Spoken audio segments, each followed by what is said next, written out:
Hello everyone!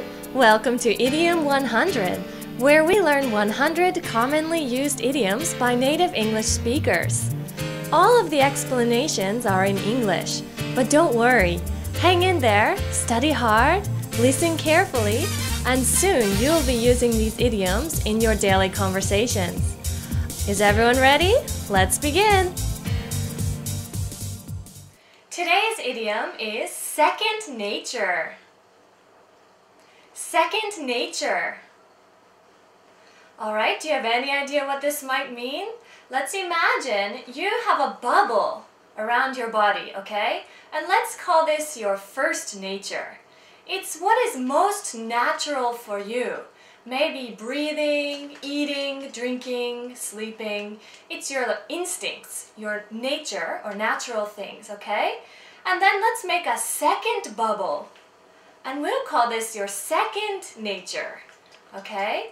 So not your first, but your second nature. Alright? Now let's listen to some examples and see if we can figure out this idiom together. Alright, first example. It must be nice to be fluent in 2 languages. Do you ever have to think about what you say? No, not really. It's second nature to me.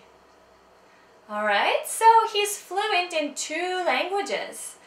And he doesn't have to think about how to speak in either language. Okay, it's his second nature. Let's listen to the second example. Do you have to think about which train to ride in the morning? No, I've been riding the same train for a couple of years. It's already second nature to me.